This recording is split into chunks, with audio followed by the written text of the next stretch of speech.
Hi hello నమస్తే welcome to your channel నేను మీ charm మరి ఇటు పొలిటికల్ రంగంలో ప్రెజెంట్ వైఎస్ఆర్సీపీ పార్టీ చాలా దారుణమైన పొజిషన్లో ఉంది అనుకోవచ్చు. మన జరిగిన ఎన్నికల్లో చూసుకుంటే 11 సీట్లకు పరిమితం అయిపోయిన వైఎస్ఆర్సీపీలో నుంచి ఎంతో మంది బయటకైతే రావడానికి ప్రయత్నిస్తూ ఉన్నారు. ఇక ఇదే బాటలో ఇంకొక షాక్ అయితే వైఎస్ఆర్సీపీకి ఎదురుకానుంది. అది మరెవరో కాదు, శ్రీనివాస్ రెడ్డి. మరి ఈయన కూడా పార్టీ విడనున్నారు అనే వార్తలు వినిపిస్తున్నాయి. అటు బంధుమిత్రులలో ఆయనకి ఒక విధంగా బంధుత్వం ఉంది, అదే విధంగా వరుసకు మామ కూడా అవుతారు. మరి ఇంత మంచి బంధుత్వం ఉన్నప్పటికీ కూడా ఆయన పార్టీ మారడానికి గల కారణం ఏంటి అంటే అటు పార్టీ పైన ఉన్న అసంతృప్తి. ఆయన ఎప్పుడైతే లాస్ట్ ఎలక్షన్స్లలో ఓడిపోయారో అప్పటి నుంచి ఆయనకి ఎక్కువగా రెస్పెక్ట్ అయితే దక్కట్లేదట.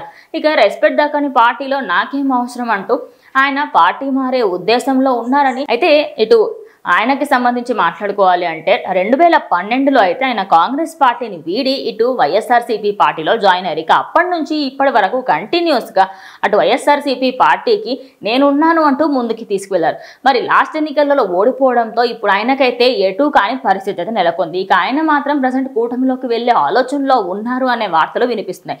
ఎందుకంటే ఆయన ఒక టైంలో కాంగ్రెస్ పార్టీని వీడారు కాబట్టి ఆ పార్టీలోకి వెళ్ళరేమో అనే డౌట్ కూడా చాలా మందిలో ఉంది. మరి వెయిట్ చేసి నిజంగా వినిపిస్తున్న వార్త నిజమైతే మాత్రం అటు జగన్మోహన్ రెడ్డికి ఇది ఒక పెద్ద షాక్ అనుకోవచ్చు.